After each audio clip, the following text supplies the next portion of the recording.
inescapable.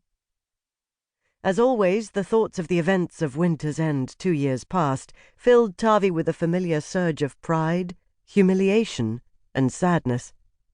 Even after all that time, his dreams were sometimes visited with howling monsters and streams of blood. He forced his thoughts away from painful regrets. "What's so funny?" he asked the Kane. "You," Varg said, without looking up from the ludus board. His voice was a slow, low thing, the words chewed and mangled oddly by the Kane's mouth and fangs. "Aggressive." "That's how to win," Tavi said. Varg reached out a heavy paw hand and pushed a white High Lord figure forward with a long, sharp claw. The move countered Tavi's most recent move to the skyboard.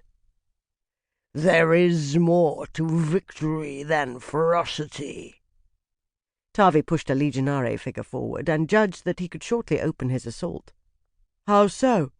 "It must be tempered with discipline. Ferocity is useless unless employed in the proper place."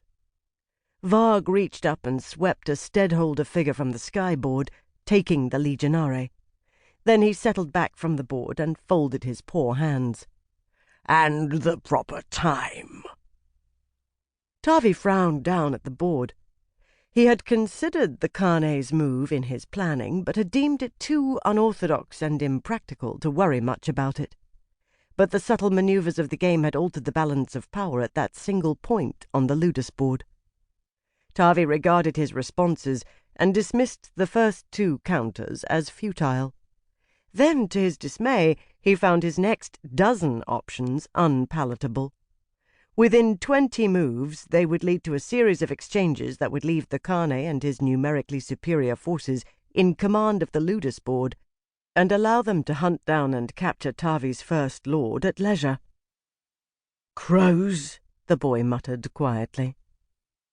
Varg's black lips peeled away from his white teeth, an imitation of an Aleran smile.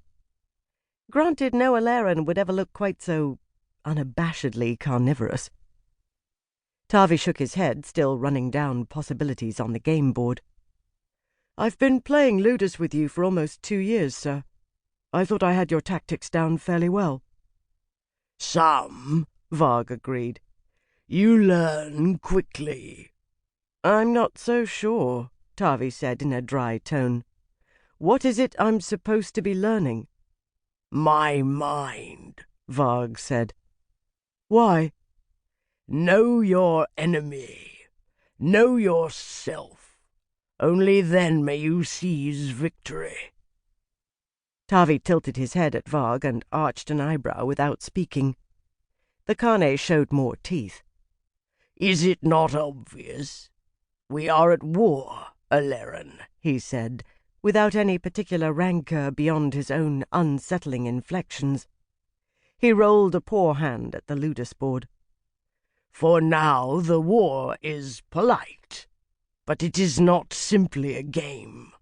We match ourselves against one another, study one another."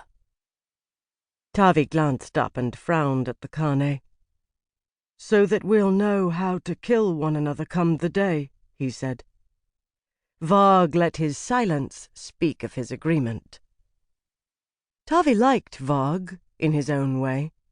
The former ambassador had been consistently honest, at least when dealing with Tavi, and the Kane held to an obscure but rigid sense of honor. Since their first meeting, Varg had treated Tavi with an amused respect. In his matches with Varg, Tavi had assumed that getting to know one another would eventually lead to some kind of friendship. Varg disagreed. For Tavi, it was a sobering thought for perhaps 5 seconds. Then it became bloody frightening.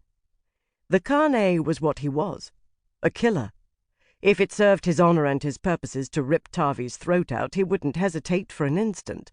But he was content to show polite tolerance until the time came for the open war to resume. "I've seen skilled players do worse in their first few years in the game," Varg rumbled. "You may one day